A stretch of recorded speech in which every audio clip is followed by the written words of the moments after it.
Ya os digo que le propuse a la compañía Herbalife, que es la que patrocina este tipo de eventos y para la que yo actúo como consultor y formador, les propuse hacer esto, les pareció también magnífico y llevamos haciéndolo ya, creo que este es el cuarto año, sí, tercero o cuarto año. Lo hemos hecho en Alicante, lo hemos hecho en Asturias, lo hemos hecho en Madrid, lo hemos hecho en Barcelona, lo hemos hecho en varios sitios de España y la verdad es que siempre tiene buena acogida. Y siempre nos dicen, no, bueno, esto hay que repetirlo, pero claro, como hacemos 2 al año, porque es complicado organizar, y somos muchas provincias, pues no os puedo prometer que dentro de 2 años vayamos a volver a estar aquí, pero a lo mejor dentro de 5 o de 10 sí volvemos, y espero que os acordéis de nosotros gratamente, y si no venís ya, eso ya me lo sé, por lo menos que nos mandéis a vuestros compañeros. Bien, pues vamos a empezar con la primera de las charlas, para no irnos del horario, y como les decía, yo voy a hablar de sinergias entre nutrición y ejercicio en el cuidado de la salud. Y voy a hablar de sinergias porque es esas palabras que yo creo que más que palabras es un palabro, ¿no? Cuando un palabro te gusta mucho, pasa a la categoría de palabro, ¿no? Hay algunos que, a mí hay un palabra, por ejemplo, que sonoramente me gusta mucho, que es ombligo. No me preguntéis por qué, pero me suena muy bien, ¿eh? Sin embargo, esta me gusta por el sentido que tiene. Es decir, eso de decir, porque es una palabra mágica. Porque cuando los magos hacen eso, se ponen el pañuelo y dicen, mira, 1, pum, 2, tapan, chum, 3. Que 1 más 1 sea más que 2 es magia. Pues la sinergia es eso. La sinergia es que 1 más 1 es más que 2. Y yo al mundo del deporte lo traduzco como el trabajo en equipo. Yo, por ejemplo, he sido varios años médico de un equipo profesional de baloncesto y siempre dices que un gran equipo es el que es más que 5 grandes jugadores. Y aunque algunos dicen, no, siempre tienen que estar los jugones, ¿no? Los que más juegan son los que se tienen que poner. No, a veces el equipo no son los que individualmente más juegan, pero consiguen más de esa suma. Pues ese concepto de sinergia y ese concepto de trabajo en equipo, que es el mismo que decía en nuestro enfoque profesional, también nos sirve en este caso para abordar los 2 aspectos fundamentales a los que nos vamos a referir, que es la nutrición y el ejercicio. La nutrición y el ejercicio los podemos enfocar individualmente, pero tienen una relación muy estrecha. Y es tan estrecha que es muy difícil separarlos. Entonces lo que yo voy a hacer es, a lo largo de la charla, lo voy a hacer en 2 fases. Y lo voy a contar como una sinergia, como ese trabajo en equipo, como esos 2 amigos que trabajan juntos. Voy a decir primero qué hace el ejercicio por la nutrición, o en qué sentido el ejercicio es un apoyo en un manejo de un paciente con un problema nutricional, y luego voy a decir qué puede hacer, qué le devuelve la nutrición al ejercicio. Oye, y ahora que tú has hecho eso por mí, ¿qué puedo hacer yo por ti? ¿Y qué le devuelve la nutrición al ejercicio? Y voy a hablar un poquito de nutrición deportiva y me pararé cuando llegue al tema de la hidratación, que ya está aquí nuestro amigo Carlos para hablarnos luego de ello. Entonces, como les decía, vamos a ver qué cosas tenemos en común entre la nutrición y el ejercicio para ese beneficio de la salud entendida en el concepto más amplio. Bueno, saben que la Organización Mundial de la Salud tiene una definición que, valga la redundancia, por definición es utópica, y utópica significa que no se puede alcanzar, pero lo que hace una cosa que no se puede alcanzar es que no nos permite nunca detenernos, siempre nos marca un rumbo. Entonces, esa salud, que es el estado de completo bienestar físico, psíquico y social, yo la simplifico, ¿no? Hablando de que para mí salud es poder vivir tal y como quieres, desde el punto de vista físico. Es decir, por ejemplo, si a ti te gusta correr y no puedes correr, no estás sano. Sin embargo, si no te gusta correr y no puedes correr, no dejas de estar sano, porque como no quieres correr, no te plantea ningún problema. Entonces, también es verdad que el fenómeno es cambiante, porque mucha gente te dice, no, yo ya a mi edad no quiero hacer nada, no sé qué, no sé cuánto, y de repente llegan los hijos, le dan un nieto, a quien sea, y de repente tiene que correr detrás del nieto. Y te dice, es que tengo que hacer algo porque no puedo aguantar. Condición física, como le digo yo a la gente, nunca nos sobra. Siempre, si tuviéramos de más, sería mejor. Pero el tema es que tenemos que entender que vivimos en un cuerpo muy rácano. Nuestro cuerpo es pura economía, es pura eficiencia. Lo que no sirve, lo tira, en todos los sentidos. Lo que le sobra, ¿verdad? No se preocupa por ello. Entonces, tú no vas a tener un gran rendimiento físico que supone una inversión, y supone una inversión muy grande porque la célula muscular es la mayor inversión del cuerpo, es la célula que más cara sale. O sea, tú te vas por ahí al mercado a comprar células y tú miras precios y tal, bueno, las neuronas están que ni tocarlas. Pero si dejas aparte las neuronas, lo que está carísimo es la célula muscular. Y sobre todo la tipo 2. Bueno, ya la rápida, esa es la bomba, O sea, se la pueden comprar, pues eso, Ronaldo, Messi, esta gente, los demás. No llegamos a eso. Entonces, el cuerpo no va a tener algo que no piense que necesita. ¿Y por qué piensa el cuerpo que necesita las cosas? Bueno, pues porque se encuentra en una situación en la que tú le generas ese mensaje. Y eso es lo que se llama entrenamiento. Yo le digo a la gente que el entrenamiento es como un grito que le damos al cuerpo. Como un grito que le damos al cuerpo que le decimos, oye, que no me conformo con esto. Tú tienes un cuerpo determinado y lo pones a hacer un ejercicio y entonces cuando entrenas de verdad es cuando tú le dices, no me conformo con esto. En mi caso, por ejemplo, yo soy remero. Y remo en un barco que va por el mar. Lo digo como observación porque si alguno es del tema de deporte, normalmente los barcos en los que reman los remeros no van por el mar. El remo olímpico se hace en ríos y en lagos y tal, pero hay un barco tradicional mediterráneo que se ha recuperado y en el que hacemos una especie de competición a nivel nacional, que de paso además es el campeonato del mundo, porque como somos los únicos que lo hacemos, y se llama ya un Mediterráneo y yo remo en un barco de esos. Bien, tú vas un día a entrenar y tú estás allí paseando y ese entrenamiento no has hecho nada. ¿Por qué? Porque tu cuerpo dice, no me estás pidiendo nada, no voy a invertir. Pero tú vas un día a entrenar y de verdad te esfuerzas y lo haces, y no un día, sino otro y otro, y le estás diciendo a tu cuerpo, no me conformo con lo que tengo. Y tu cuerpo va a sacar otra versión. Porque claro, otra de las cosas que no tenemos en cuenta es que pensamos que el ser humano es un animal que nace, crece, llega a la edad adulta, ya para de crecer, que es lo que te dicen, no, cuando pares de crecer, cuando pares de crecer, tal, para de crecer, y entonces ya parece que es algo estático, que va a sobrevivir X tiempo, y después de X tiempo de supervivencia, se va a empezar a estropear ya, porque las cosas se estropean hasta que hay que tirarlo. Pues no es cierto. El ser humano es un animal que se está autorreconstruyendo continuamente, somos como pequeños Terminators. Lo que pasa es que como ocurre a una cámara más lenta y la mayoría de las cosas por dentro no lo vemos. Pero, fijaros, pensar, tenemos un montón de tipos de células, ¿verdad? Eso estamos todos de acuerdo, ¿no? Pensar en una solo, glóbulo rojo, porque es una conocida, el eritrocito. ¿Cuánto vive un eritrocito? No sé, ¿se ha cambiado esto? ¿Alguno de los nuevos médicos o enfermeros? En mis tiempos vivía 120 días, ¿sigue viviendo igual? No hemos conseguido... ¿Qué tanta medida? 120 días, seguimos. ¿Dónde están las negociaciones del sindicato de eritrocitos? Bueno, pues lo dejamos en 120 días. 120 días, en un cálculo aproximado, son 4 meses, ¿ok? Bien, 4 meses. ¿Cuántos eritrocitos tenemos cada uno?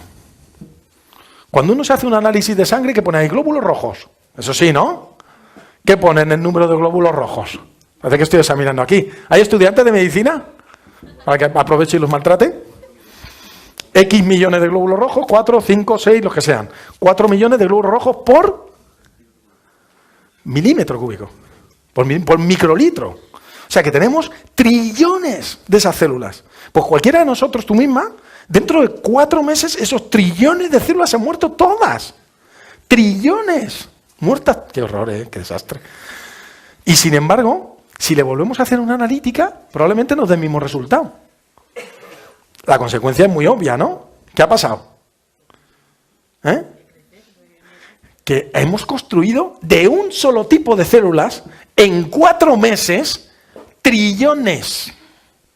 Estamos continuamente ahí, pim, pam, pim, pam, pim, pam. Entonces, lo que nosotros hacemos con el ejercicio es modificar la siguiente versión. Entonces, imaginaos que yo soy la versión 3.4 de Julián.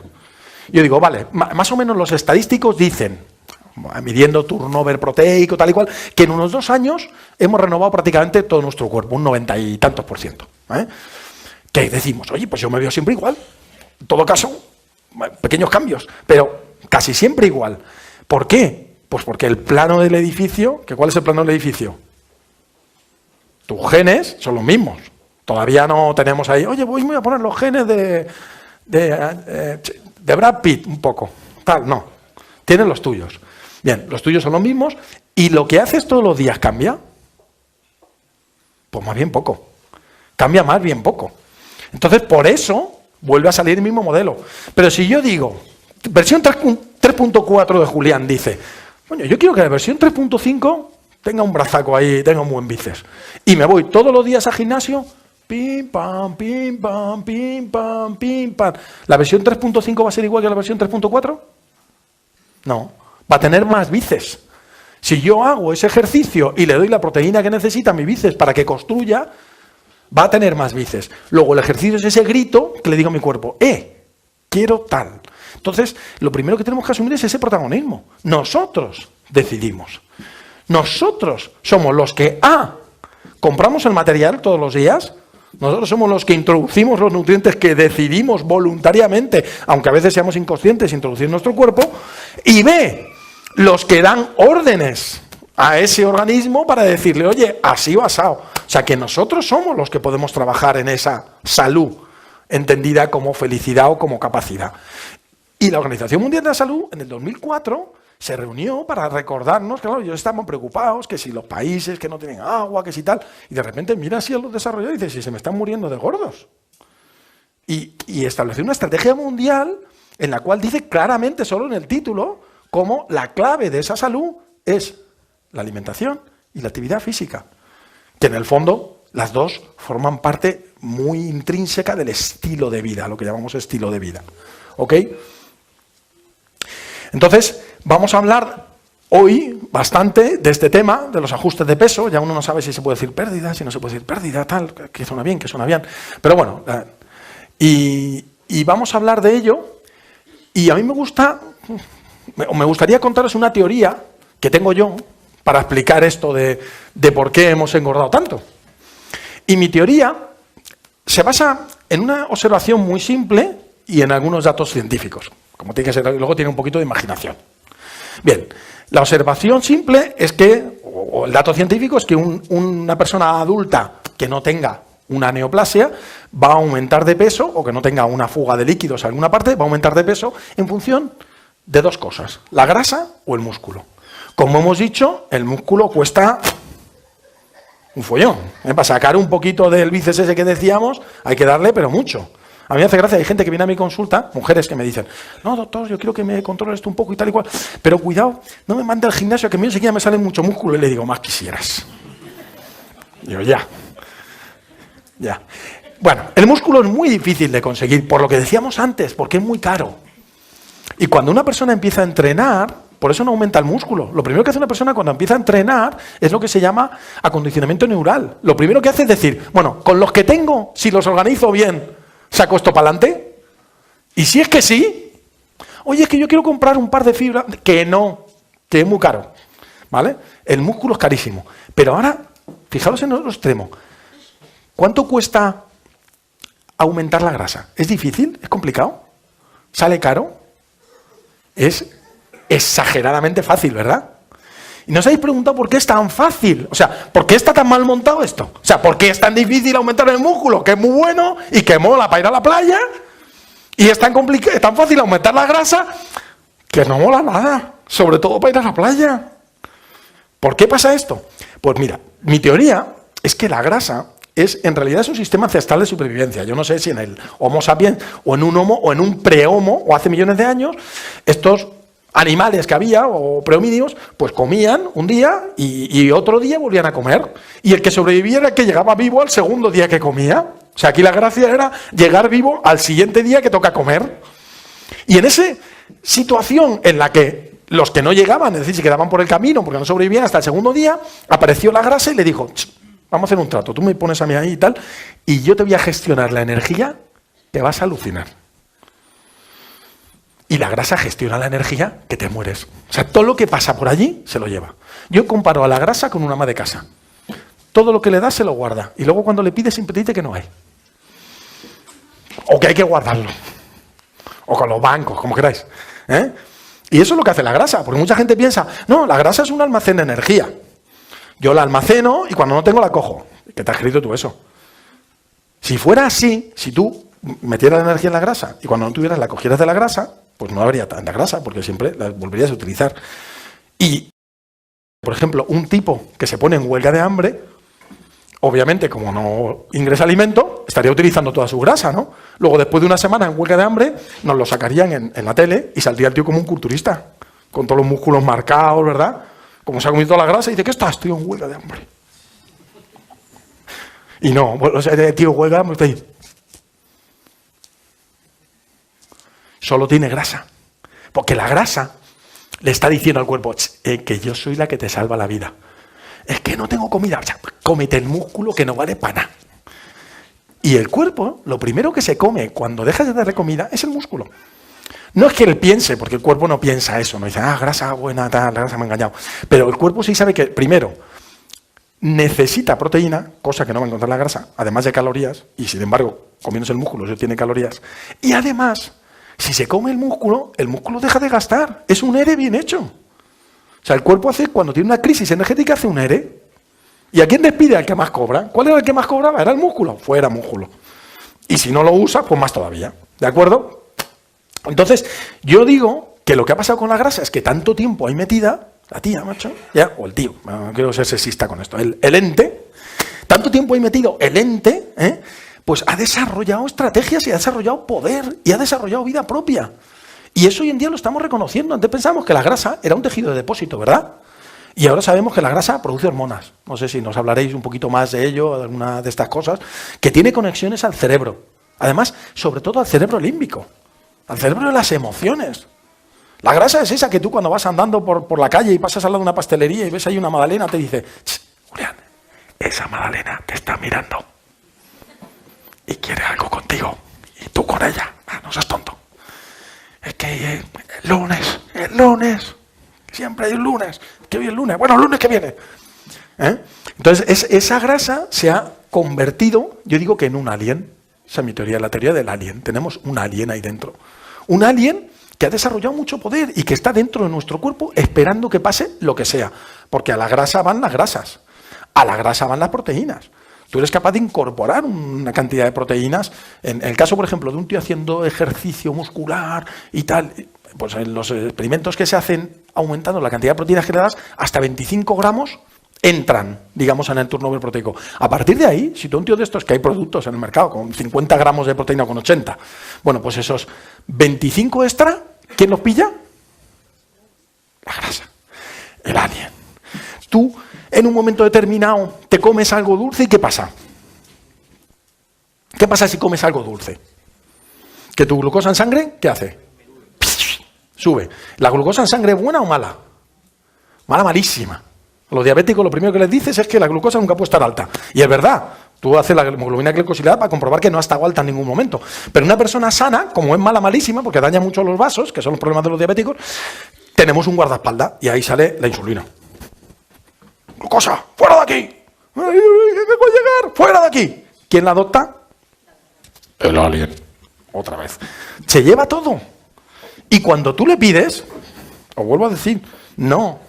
Tarda un buen rato y encima te lo da chinchando. Dice, pues como te dé yo, te voy a cetosizar, ¿eh? Y te vas a enterar, y te vas a marear, y vas a estar deprimido. Y ¿habéis conocido a alguien que os crucéis con él? Oye, Manolo, ¿cómo estás? Estoy a dieta. ¿Habéis oído a alguien decir, estoy a dieta con alegría? No sé si nos contará Pilar algo diferente, pero difícil, ¿verdad? Entonces, bueno, pues está ahí esperando para hacerse con lo que pueda. Y yo digo eso, pues que tenemos que tener un poquito de cuidado, ¿no? Porque tenemos el alien ahí y en ocasiones pensamos, bueno, pero puedo intentar resistirme, ¿no? Puedo intentar resistirme para que no consiga lo que él quiere, para que no me siga ahí metiendo calorías y tal. Y a veces lo intentamos, pero es que, ya os lo digo, que ha desarrollado muchas estrategias, tiene muchas armas.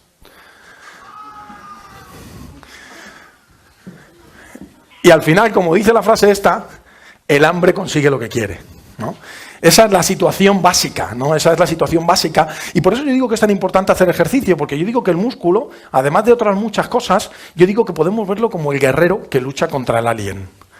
Podemos entender el músculo como ese guerrero que ponemos a nuestro lado para que luche contra el alien. Y entonces, a la hora de afrontar la batalla contra la grasa, pues frente a lo que nos suelen ofrecer, como digo yo, los transformers, porque yo digo que cuando llega el verano, los kioscos de prensa se convierten en los transformers. Eran una casetica así, Y llega el verano y hacen... Y se abren así de alas para los lados, lleno de revistas dobles, con bikini, yo me las compro por los bikinis, con bikini, gafas de sol, no sé qué, no sé cuántos, y nos vienen contando 200.000 dietas, que tú dices, ¿cómo puede haber gente con tanta imaginación para inventarse dietas? Porque el año que viene vienen 200.000 más. Y todas ellas pues van alrededor de dos principios básicos que son muy sencillos. Hay dos formas de perder peso de una manera rápida, entre comillas eficaz, que es vaciar el glucógeno, porque el glucógeno es como un depósito que te mueve gasolina. ¿Qué pasa? Los pilotos te dicen, no, luego cuando esté el depósito vacío corre más la moto. Claro, pues vaciamos el depósito, pesamos menos, pero algún día lo volveremos a llenar. Y el otro es deshidratarnos. ¿Por qué? Pues porque en nuestra masa magra somos casi el 70% de agua, de media, ya depende de lo que tenga cada uno de grasa, estamos alrededor de un 60%. Bueno, pues es fácil quitar un poquito y quitas un poquito de peso, pero te tendrás que rehidratar algún día porque es una necesidad, ¿de acuerdo? Entonces, frente a estos dos, digamos, atajos para la pérdida de peso, que son los que nos venden todos de cara al verano, y que el problema que tienen los atajos es que parece que vas más rápido, que te vas saltando pasos, pero al final te estrellas.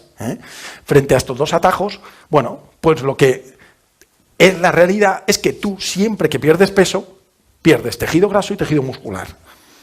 ¿De acuerdo? Y cuando la pérdida, como os decía antes, es muy brusca, vas a perder más tejido muscular, por todo lo que os contaba antes. Y cuando la pérdida es solo con dieta, y entonces el músculo no lo usas para nada, pues más fácil tienes perder tejido muscular. Y cuando la pérdida es en una dieta más pobre en proteínas o en una dieta absoluta que no tiene proteínas y el cuerpo necesita sacar las proteínas de algún lado, pues vas a perder más tejido muscular. Entonces, en esas situaciones es en las que más tejido muscular vas a perder, que es lo que no te interesa. Porque hemos dicho que era la parte buena, el guerrero que estaba de nuestro lado. Entonces, lo que nos interesa es hacer una pérdida de peso, siempre que sea programada, con ejercicio. Y os digo una cosa, el ejercicio hay que hacerlo intenso, señores, como la vida misma. Hay que hacerlo intenso. Esa vieja escuela de, no, el ejercicio para la salud es ejercicio light. No. El ejercicio para la salud es todo lo que puedas. ¿Qué ocurre? Que el todo lo que puedas, ¿cómo lo mides? Bueno, pues probablemente si no te has hecho ni una prueba de esfuerzo, ni no te has hecho ni un control, por prudencia te van a decir, cuidado. Pero si lo has hecho, todo lo que puedas. Yo le voy a confesar una cosa, yo estoy loco por el remo, me encanta el remo. Y como me gusta hacer ejercicio por la mañana, que es otro recurso que creo que es muy bueno para la gente que tiene que perder peso, porque ya empiezas con un metabolismo basal más alto para todo el día, pues yo me levanto por las mañanas y remo. Como no me puedo traer el mar, el barco y mis otros 7 remeros conmigo a mi casa, pues tengo una máquina. Hay máquinas de todo. De coser, de pintar, de remar. Tengo un remorgómetro en mi casa y yo me pego un palizón en el remorgómetro. Y digo, si me está mirando alguien, me detiene. O sea, me pego un palizón tremendo. O sea, no sé si alguien ha remado en un remorgómetro, en un concept, pero yo he llegado a hacer los 20 minutos que hago por la mañana fuertes y luego 10 de vuelta a la calma por debajo de 1,50. Es muy fuerte. ¿Por qué? Porque, vamos a ver, si hemos dicho que el ejercicio era un grito que yo le daba a mi cuerpo para que cambie, puestos a gritar, si tú quieres que te oigan puestos a gritar, ¿verdad? Si yo te grito así, te digo, vamos a ser menos. Ya que pegamos un grito, hay que pegarlo al máximo. Yo le digo a la gente que la principal limitación hoy en día en el concepto de deporte-salud es el tiempo. Luego, métele toda la intensidad que puedas a ese tiempo. El conflicto que está llevando esto es que es verdad, y como es verdad y funciona, se están desarrollando sistemas de ejercicio que son tremendamente violentos, que ya están produciendo muchos problemas. El CrossFit, por ejemplo, ahora está muy de moda, pero en Estados Unidos hay una versión de esto que ya solo el nombre asusta, se llama Insanity. Sí, directamente se llama Insanity. No, meteros en internet que os vais a partir de risa. Insanity. Y es paliza tras paliza, pero porque en realidad es verdad. Tenemos que llegar a un equilibrio, ¿de acuerdo? Tenemos que hacer ejercicio y la ciencia nos lo recuerda. Nos dice que es muy importante añadir ejercicio a los programas de control de calorías porque se promueve cambios más favorables, sobre todo porque mantenemos la masa libre de grasa, mantenemos el músculo. Entonces nos dicen que para bajar de peso, perdiendo grasa y manteniendo el músculo, hay que hacer ejercicio y con una dieta adecuada en proteínas. Entonces el ejercicio es muy importante para nosotros, ¿de acuerdo? El ejercicio es muy importante cuando una persona de estas dice, oye, he decidido que quiero perder peso, pues venga, ¡hala! a correr. ¿Y cuánta gente no lo consigue? ¿Cuánta gente simplemente te dice, oye, me he puesto a correr porque me he jugado con mis amigos que voy a la maratón de Nueva York dentro de 2 años? Y se ponen a correr y lo consiguen, ¿de acuerdo? Y es porque el ejercicio tiene muchos efectos positivos. Tiene efectos positivos a nivel, digamos, metabólico. A nivel metabólico, por ejemplo, en los pacientes diabéticos tipo 2, sabemos que esa diabetes depende mucho del receptor GLUT4, que donde más receptores GLUT4 hay en el músculo y que además se modifican con el ejercicio, sobre todo con el ejercicio intenso, ¿de acuerdo? Entonces vamos a mejorar la sensibilidad de los tejidos a la insulina. Vamos a utilizar la grasa subcutánea, sobre todo vamos a utilizar la grasa abdominal, que todavía no sabemos por qué, pero estadísticamente el que tú tengas la grasa en el abdomen es de mayor riesgo que la tengas en las extremidades. Bueno, pues el ejercicio utiliza más esa grasa del abdomen. Aumenta el metabolismo basal, que antes pensábamos, es que el ejercicio hago lo que hago. No. Hoy en día se ha medido que una persona que hace una clase de spinning, sale de la clase de spinning y al día siguiente, cuando llega a la clase de spinning, todavía tiene el metabolismo basal por encima del metabolismo basal de reposo. Es decir, todavía está, lo que ahora veremos, pagando deuda de esa clase, ¿ok? Y además, si ese ejercicio consigue aumentar tu masa muscular, que hemos dicho que el músculo era el más caro de todas las células, aumenta tu metabolismo basal. Luego, mejora mucho el factor psicológico de adherencia a programas. Si tú estás en un programa de pérdida de peso, pero al mismo tiempo en un programa de ejercicio, y por eso yo le recomiendo a la gente, incluso en una práctica deportiva, no solo actividad física, sino una práctica deportiva, con equipo, con goal, con un objetivo, con un algo que estés buscando, mucho mejor. Y luego, fijaros, aunque no hiciera nada sobre la pérdida de peso, reduce drásticamente todos los factores de riesgo relacionados con la obesidad y el sobrepeso. ¿De acuerdo? Entonces, obviamente, si tenemos una persona con sobrepeso, ahora hablaremos del tipo de ejercicio, pero tenemos que lanzarla a hacer ejercicio. Hay que lanzar a esa persona a hacer ejercicio. Y entonces, frente a esas dietas milagrosas de los trucos, de los secretos, ¿no? Te voy a hacer la dieta de la U. ¿Y eso qué es? Solo como cosas que empiezan por U. Una vaca, un bistec, y digo, pues te va a ir muy mal con esa. Bien, aparte de esas dietas milagrosas, vamos a cambiar por el milagro de la dieta saludable más ejercicio. Que además, señores, esto es cultura. Tenemos la vergüenza de haber generado la cultura del sedentarismo. El ser humano no era sedentario. Y hemos generado la cultura del sedentarismo. Yo cuando voy a alguna de estas charlas de gente que le gusta más hablar de esto y ya me ponen el colmo de los colmos, que no es el mando a distancia. Ya han inventado un mando para mandar en los mandos. Pero como tenemos 5 o 6 mandos, un mando con el que controlan los demás mandos. Y luego el siguiente paso ya es que además ese mando lo controlas por voz. Con lo cual ya no mueves ni la mano.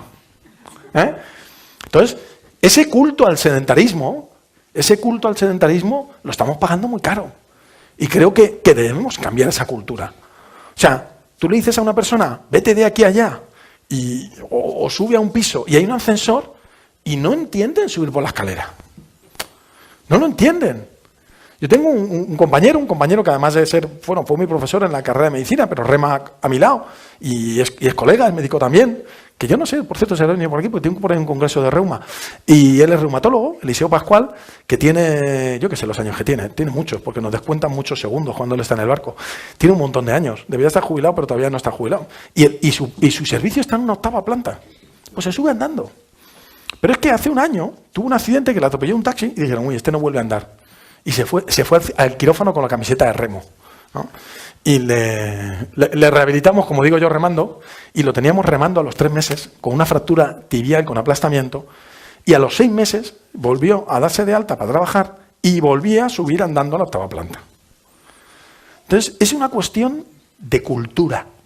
Y tenemos que ser conscientes de que nosotros tenemos un peso muy grande en la cultura de la gente. Y igual que en la cultura de la gente estamos consiguiendo modificar culturalmente el hábito del tabaco, y estamos consiguiendo que el hábito del tabaco sea un hábito negativo o mal visto, que hay gente que todavía está enganchada, bueno, ya les ayudaremos, pero estamos favoreciendo el ser no fumador culturalmente. Culturalmente tenemos que favorecer el ser no sedentario, el hacer ejercicio. Y como os decía, se puede hacer cualquier tipo de ejercicio. Clásicamente se decía que había que hacer ejercicio aeróbico. ¿Por qué? Porque es el que quema las grasas. Esta es una paparruchada que todavía se cuenta en la universidad. De esas cosas que todavía dices, ¿cómo se puede contar esto en la universidad? A mí, ¿qué más me da lo que yo utilice? Vamos a ver, la grasa es como el banco. Es donde está ahí toda la pasta de energía. Si yo quiero gastarme la pasta del banco, ¿qué tengo que hacer? ¿Gastarme pasta muy poquita, así poquito a poco? ¿O llegar y decir, unos zapatos de 3 millones de pelas? No sé, a lo bestia. Si yo quiero gastar gasolina en un coche, yo voy en un coche, ahora que está de moda eso, el Efficient Dynamics, yo voy en un coche a una velocidad constante, bajita, y consumo lo mismo que si voy pegando acelerones. ¿Cómo consumo más? Pegando acelerones y frenazos. Pues esto es lo mismo. Esto, evidentemente, gasta. Pero ¿qué ventaja tiene el aeróbico? Que esto lo puede hacer todo el mundo. Porque lo decíamos antes. Todo lo que puedas. Es que una persona que no ha hecho nunca ejercicio, tú le metes, por ejemplo, a remar, o le metes en un entrenamiento de cross-training y se muere. Y como le digo yo cuando doy clases, que doy también clases a entrenadores personales, les digo, ¿cuál es vuestro principal objetivo a los 2 meses con un cliente? Y sale uno y me dice, no, la fuerza-resistencia, no, la resistencia cardiovascular, no, la elasticidad, no, el equilibrio. Y digo, no, que vuelva. O sea, a los 2 meses lo que hay que conseguir es que vuelva. Ese es el problema. Entonces, el que no ha hecho nunca ejercicio, hay que empezar con un ejercicio aeróbico, y cuando va teniendo esa base aeróbica, vamos metiendo otros ejercicios. Ejercicio de fuerza, para la pérdida de peso. No, claro, porque si yo estoy haciendo, sobre todo si hago una dieta relativamente brusca, relativamente grande, es muy importante que lo mande a hacer pesas, porque si no me voy a cepillar el músculo. Y esto es lo que más sujeta el músculo que tengo y lo que me ayuda a formar músculo, ¿ok? Y luego, como una especie de mix, hace unos años se han creado la moda de los ejercicios interválicos, el spinning, el indoor walking, y la verdad es que funcionan, porque son ejercicios que se hacen en alta intensidad, con lo cual el gasto calórico, como ahora veremos, es muy alto, y además tienen suficiente intensidad para mantener el músculo, para mantener viva, sobre todo esa fibra tipo 2, que es la que más tiende a atrofiarse, y incluso ya hay trabajos que muestran mejoras de capacidad aeróbica haciendo este tipo de entrenamiento. Entonces, bueno, pues es un kit muy completo que nos permite a una persona decirle, oye, tú te vas todos los días 1 horita al gimnasio, que además te lo hacen con música, con buen rollito, allí con todo, pim, pam, pim, pam, pim, te lo pasas bien y haces un ejercicio que te vale un poquito para todo, ¿de acuerdo? Antes ya os digo que se decía que había que hacer las cosas aeróbicas porque solo se medía, en realidad, el gasto energético midiendo el consumo de oxígeno. Yo en unos laboratorios donde trabajé en Estados Unidos, en el de Virginia, era uno de los sitios donde hacían esto. Y te veías por todos sitios a gente con una bolsa de Douglas, porque entonces se medía el consumo de oxígeno con una bolsa de Douglas, pues un tío andando con no sé qué, otro tío con una muleta, otro... Bueno. Pero hoy en día sabemos que no solo se gasta el oxígeno que consumimos, que se gasta el oxígeno que consumimos si todo fuera totalmente aeróbico, pero nada es totalmente. Y por supuesto el ejercicio nunca es totalmente aeróbico. Entonces, pues alguien se le ocurrió, bueno, pues puede ser útil a lo mejor para esto, pero no es útil, por ejemplo, para medir el gasto en un test de Wingate. Y a alguien se le ocurrió comparar, decir, bueno, vamos a hacer un ejercicio que es el mismo ejercicio, luego es la misma cantidad de energía y con el mismo modelo de ejercicio que es correr, luego más o menos con la misma eficiencia, tiene que gastar lo mismo. Entonces vamos a recorrer una distancia, no era más que esto, evidentemente, vamos a recorrer una distancia con 2 modelos. Uno de ellos corriendo a una velocidad continua, que es el clásico ejercicio aeróbico, ¿no? Y el otro de ellos, el otro modelo, es yo voy a recorrer la misma distancia, pero en vez de hacer eso, voy a hacer sprint intermitente, es decir, voy a hacer...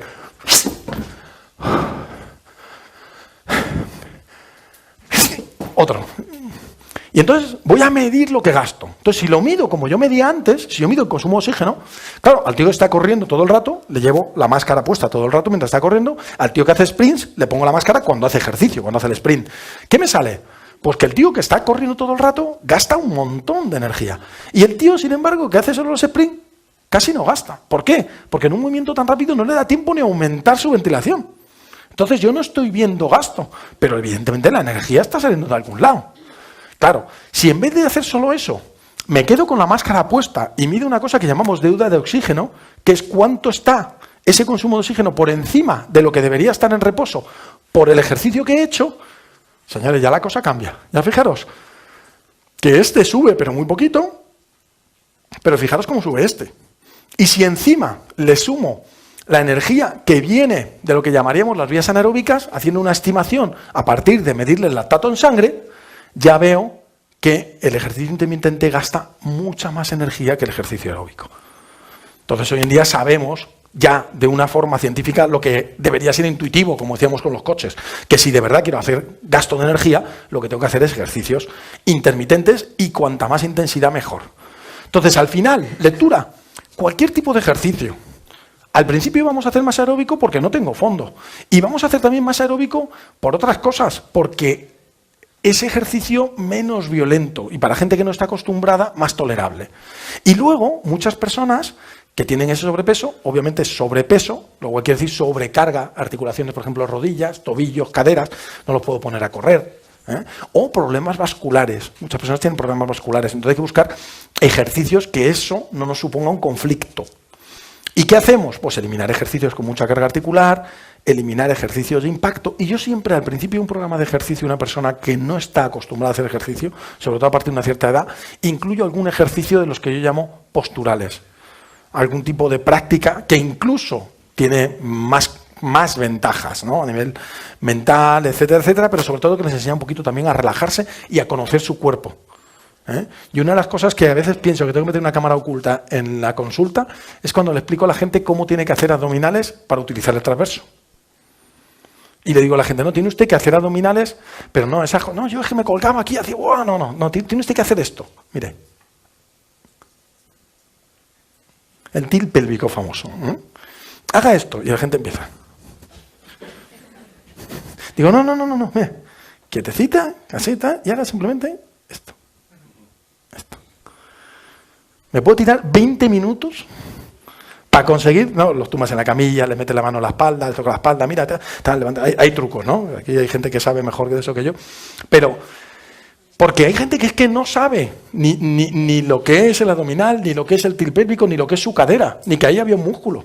Entonces, pues a través de este tipo de actividades, yoga, pilates, etcétera, tai chi, conseguir un poquito de contacto con el cuerpo, que la gente, ahí va, sí tengo cuerpo, y es mío, y le puedo mandar cosas, y me obedece. Bueno, la gente a veces le da un subidón estupendo, ¿no? Pero siempre recordando que por mucho que pongamos a hacer la gente ejercicio, la clave para el control de peso sigue siendo el control de calorías. Si tú a una persona la introduces en un programa de ejercicio con libre consumo de calorías, aumenta de peso. Siempre. Porque el ejercicio va a ser la excusa perfecta. El alien va a estar encantado. ¿Pero te das cuenta de lo que acabas de hacer? Vamos. Entonces, siempre que te pases un poquito de más y sobre alguien, ¿quién lo va a coger? El alien. Ya está. Pues ahí está. Entonces, muy importante, hacer ejercicio, especialmente intenso, va a ayudar a mantener la masa muscular. No consume tanto como la gente se cree. A mí me hacía mucha gracia, en un curso que hacía yo de instructores de aeróbic, que me vino una con un pulsómetro y me dice, ¿me ha dicho el pulsómetro? ¿Qué he consumido? Bueno, me parece que en una hora había consumido 3.000 calorías. Y yo dije, Dios mío, qué maravilla de pulsómetro. Qué bien miente. En una hora, señores, haciendo ejercicio, para que nos dais cuenta, durante el ejercicio, otra cosa es que luego hablemos calculemos de deuda de oxígeno, pero durante el ejercicio, conseguir en una hora gastar 500 calorías, vamos, hay que ser Armstrong en una bici. Y ayudado. Entonces, el ejercicio va a consumir, evidentemente va a consumir calorías, pero sobre todo nos va a ayudar a mantener la masa muscular, va a aumentar ese metabolismo basal y va a ayudarnos a mantenernos en el programa. ¿De acuerdo? Pero vigilar las calorías aunque hagáis ejercicio. Y luego, la parte B, que vamos a ir muy rápido con ella, que es cómo puede la nutrición ayudar al ejercicio, es ayudando en todos los sentidos. En lo que la nutrición ayuda a cualquier persona a mantener su salud, a tener todas las materias primas, etcétera, etcétera. Y en ese sentido voy a hablar de un concepto solo, porque vamos muy justos de tiempo, de un concepto solo que para mí es clave, y es el concepto de alimentar el ejercicio. Yo incluso con deportistas de mucho élite, bueno, ahora estaba con uno que es un lío, porque es muy complicado, porque es un tío que ha decidido que va a recorrer las 7 Islas Canarias corriendo durante 7 días. Es una cosa para la ayuda contra el cáncer, es un ultrafondista muy famoso, se llama Darío Dorta, y el Run Espiral se llama o algo así, el reto, pero es hacer aproximadamente unas 10 horas de carrera cada día en 7 islas. Entonces, en este caso, es muy difícil separar el ejercicio de tu vida normal, porque te levantas por la mañana, estás corriendo, acabas y te vas a dormir. Entonces, es complicado, ¿no? Pero en situaciones normales, yo a los deportistas muchas veces les hago ese planteamiento. Les digo, vamos a organizar, por una parte, tu dieta de tu día normal y luego tu alimentación del ejercicio. ¿Por qué? Porque yo creo que es muy importante alimentar el ejercicio, porque hay que devolverle ese favor que nos está haciendo. Y el ejercicio, si hemos dicho que es un grito destinado a cambiar mi cuerpo, necesita nutrientes. Si imagino que mi cuerpo es un edificio y el ejercicio es un grito, es decir, voy a renovar el edificio, imaginaros que, por coger una parte, el cuarto de baño, que decido renovar el cuarto de baño. Ese grito lo que está haciendo es destruir el cuarto de baño. El ejercicio es tremendamente catabólico. Está destruyendo el cuarto de baño para que construyamos uno nuevo. Pero seríamos muy malas personas si dejamos pegar ese grito, destruye el cuarto de baño. Venga, vamos a hacer nuevo. No, ahora no te doy los azulejos. No lo dejes así. Entonces, al músculo, ya que se lo ha currado, hay que darle lo que necesita. ¿De acuerdo? Y eso es este concepto de la nutrición en la recuperación. Entonces, hay muchas cosas en el ejercicio, en nutrición deportiva, el concepto de optimización, que clásicamente se decía, bueno, como el deportista come un poquito más, no necesita de nada, pero hay muchos trabajos ya que nos muestran que no, que incluso en comedores como el de la Blume de Madrid o en otro, este trabajo está hecho en otro sitio, en comedores con platos preparados para deportistas y analizando simplemente lo que comen y estimando a través de las RDA, a veces ni siquiera llegan a las RDA, o sea que es muy complejo y cada día más, porque cada día la calidad de los alimentos es más baja. Cada día las frutas tienen menos vitaminas, las verduras tienen menos de todo, tenemos más cantidad, pero tenemos menos de todo. Entonces, bueno, pues al final eso no pasa. Y además, el deportista lo que busca es rendimiento, lo que busca es éxitos. Y lo que nos hace esto a todos es tener una visión errónea. Porque, claro, si nosotros miramos dos deportistas, por ejemplo, este y este, que los dos eran muy buenos cuando se enfrentaron allí en Colonia en el 2009, y yo le pregunto a veces a mis alumnos, ¿dónde está la diferencia? ¿Sabéis quiénes son?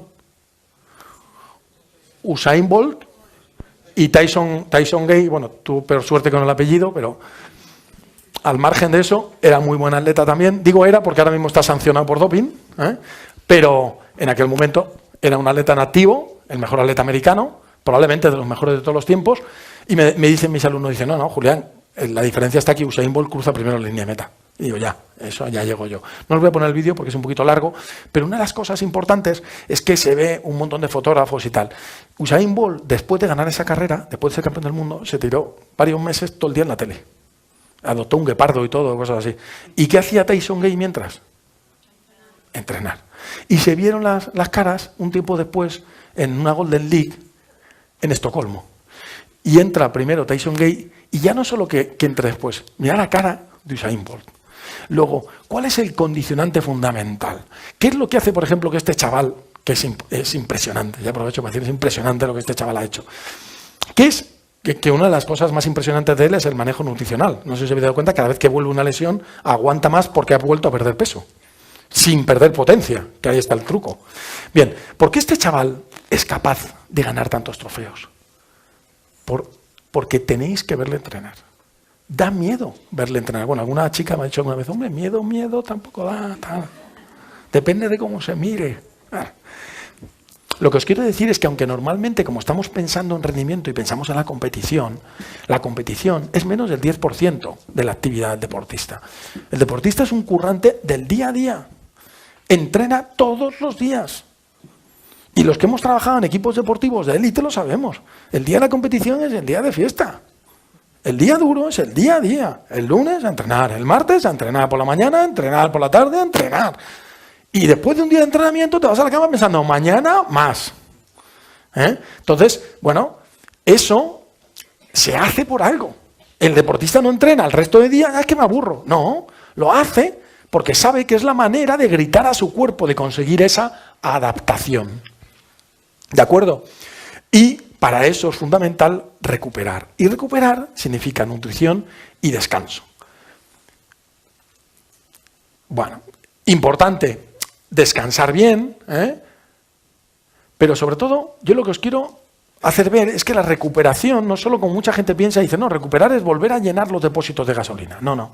Si vosotros ampliáis, antiguamente cuando se hacía esto en Fórmula 1, si ampliáis la mirada, veréis que no solo está ese mecánico, que hay muchísimos más. O si fuerais a un taller de rallies por la noche, veréis que casi están haciendo el coche nuevo. Entonces, en realidad, cuando tú haces ejercicio, sabemos que está pasando eso. Sabemos que cuando tú haces ejercicio, te estás destruyendo algo, pero estás poniendo en marcha una cosa que se llaman señales celulares, que son los que van a hacer que esos nutrientes se utilicen. Este es un ejemplo muy bonito porque esto es una rata mutante, como las tortugas ninja, pero en rata. Que esta que es más oscura, que es aquí, que tiene más glucógeno, bueno, pues es porque tiene una mutación en una proteína que se llama PGC1-alfa, y los PGC1-alfa positivo, fijan una tinción de Pasch, como tienen mucho más glucógeno y corren más que las otras. ¿Y por qué? Pues porque ese PGC1-alfa es una de estas señales celulares, que cuando yo hago ejercicio mi cuerpo lo libera y hace que cambie. Es decir, yo decido en mi cuerpo que no me vale con lo que tengo, pues libera PGC1-alfa y la PGC1-alfa hace que mis depósitos de glucógeno aumenten. Pero está la PGC1-alfa, está la insulina, los factores parecidos a la insulina, está el famoso AMP cíclico de toda la vida y está todo el sistema de los TORC y todo el sistema de AMPK con todo el control de metabolismo, de síntesis proteica, al final para a través de estimulaciones con el ejercicio en esas señales, conseguir respuestas que produzcan una síntesis proteica. Entonces, eso es lo que llamamos, desde un punto de vista pragmático, ventana metabólica. Cuando yo hago ejercicio, todas esas señalizadores, todos esos semáforos están en verde para que todas esas proteínas entren en el músculo y se construya músculo. Entonces es el momento ideal. Si yo he hecho un ejercicio de fuerza, básicamente voy a construir músculo. Si he hecho un ejercicio de resistencia, voy a mejorar también todos esos mecanismos relacionados con la gasolina, con el glucógeno. Entonces, de todas maneras, es una ventana que se abre y se cierra. Esto hay un error muy grande, que es que la gente dice, no, yo he leído por ahí que la ventana metabólica dura media hora. Yo he leído que dura una hora. Dura lo que dure, me da igual. Pero la ventana metabólica es algo que se abre cuando haces ejercicio. Es decir, cuando tú haces ejercicio, se liberan las señales y además el flujo sanguíneo de tu cuerpo está dirigido a los músculos y está así. En el momento en que paras, empieza a hacer así.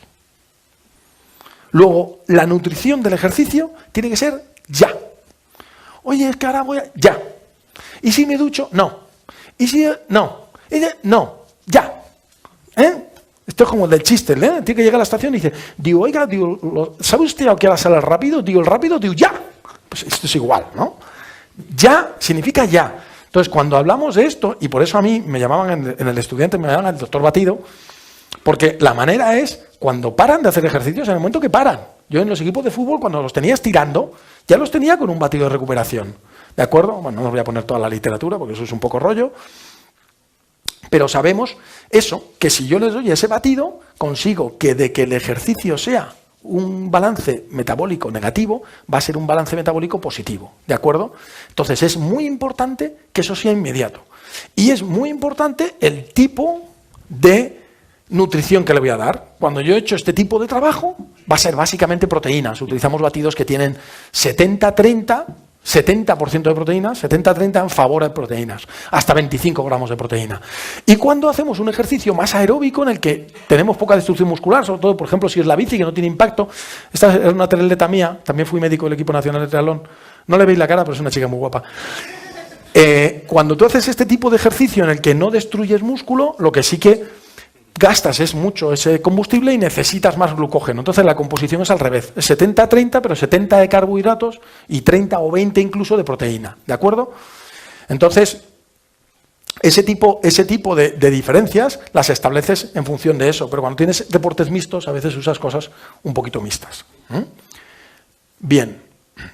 Entonces, lo que está ya claramente demostrado es que si yo doy hidrato de carbono más proteína, la recuperación después del ejercicio es mucho más rápida. Esto es un test hecho el día después, que el día después teóricamente tocaría volver a entrenar. Si yo el día antes te he dado para recuperarte un batido con solo hidratos de carbono o si te da un batido con hidratos de carbono y proteínas, pues obviamente recuperas mucho más. ¿Ok? Bien. Bueno, son estudios complicados porque la mayoría de estos estudios para medir esa síntesis muscular hay que coger arteria y vena femoral de una pierna, que es la que estudias, y arteria y vena femoral de la otra, que es el control. Entonces, no todo el mundo se deja coger las dos arterias y las dos venas femorales, ¿no? Hay que pagarles una pastita y tal, y un regalito y no sé qué.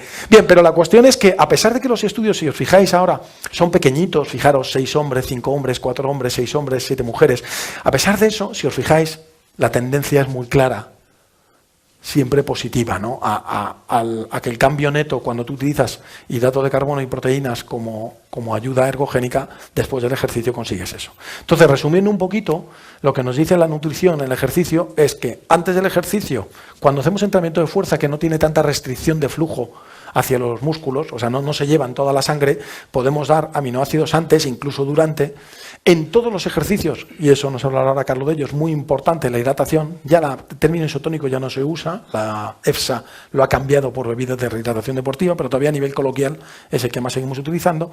Y el mensaje que os quiero dejar yo es este: tras el ejercicio, hidratos de carbono más proteínas. ¿Ok? Y para eso utilizamos los suplementos, para conseguir hacer eso. Recordad que los suplementos no son mágicos, no son medicamentos, no van a hacer nada mágico, pero a pesar de eso, tienen que cumplir 3 premisas fundamentales: que no haga daño, que no vaya contra reglamentos, sobre todo si el deportista es profesional, que no sea doping, y que le sea rentable, es decir, que la inversión que el deportista está haciendo le valga la pena. Y por desgracia, el deportista todavía busca los suplementos pensando que sí existe esa poción mágica, ¿no? El deportista busca los suplementos pensando que va a pasar algo como esto.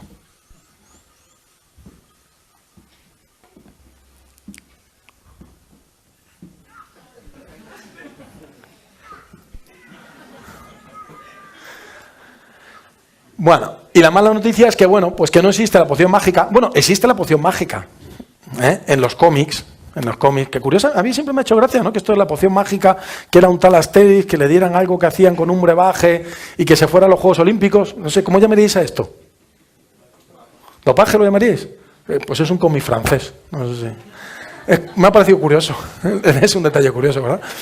Bueno, pero al margen de esa broma, lo que sí existe es la magia de la ciencia, ¿no? Que es lo que se estaba diciendo, que este conocimiento de todas estas investigaciones, no solo de premios Nobel, sino de otros que nunca tendremos un premio Nobel, pero desde que teníamos pelo, hemos estado por ahí, esta foto es en el CAR además creo, ayudando a los deportistas, hasta que, bueno, pues algunos han llegado a la NBA y otros pues están ahora empatados a la cabeza de la liga, con 5 victorias.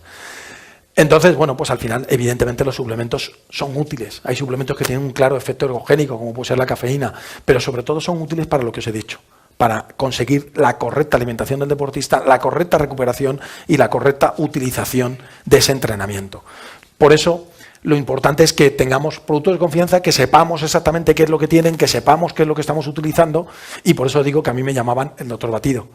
Esta fotografía, que va a salir ahora, es mítica, porque esto era el vestuario de la ciudad deportiva del Real Madrid, del Raimundo Saporta, no sé si sonará, que tenían un campo de baloncesto, donde ahora están las torres esas de la Castellana, y la última temporada que jugaron allí, les tocó el primer playoff contra nosotros, yo era médico de Estudiantes, y le ganamos en el 5º partido en su casa. Y esta foto está hecha en un momento que subí, porque Felipe, que entonces, ahora capitán del Real Madrid, entonces era jugador de Estudiantes, se hizo un esguince y subí a verle el tobillo, entonces dije, mira, voy a hacer una foto a los batidos. Y eso era el batido de cada uno, que era norma del equipo. Además, yo tuve la suerte de tener un entrenador que me daba a mí todo el poder que tenía que tener, y si yo decía que había que tomarse un batido, no era optativo, había que tomarse un batido. Y entonces yo me acuerdo que le dije, Pepu, esto del batido es muy importante, que se lo tomen nada más acabar. Me dijo, mira, Julián, ya que te quieras meter antes que yo, el primero que habla soy yo. No, si no quiero hablar. Me mira así. No, yo solo quiero que se lo tomen. Dice, mira, pues haces eso, lo dejas ahí y cuando suban, cuando yo les voy a dar la charla, porque cuando se acaba un partido, primero es la charla, la arenga del entrenador, dice, cuando voy a dar la charla, cada uno que coja su bote y que se lo beba. Ok. Y eso hacíamos en el equipo. Bueno, pues que este año eliminamos ahí al Real Madrid en playoff. El siguiente playoff, no sé si a alguien le gusta el baloncesto, esto van a parecer historias de abuelo Cebolleta, pero nos tocó contra el Tau Vitoria, que tenía a Escola, Oberto, Nocioni, Calderón, Prigioni. Bueno, pues a ese Tau le ganamos también en el 5º partido en Vitoria, y ya nos tocó la final contra el Barça, que sabéis que la sede del Colegio de Árbitros está en Barcelona, y ahí ya no fue posible. Pero fuimos subcampeones. Total, que al final, como os decía, hay muchos suplementos cuya utilidad está comprobada y en el deporte son de práctica habitual. Y lo vamos a dejar ahí.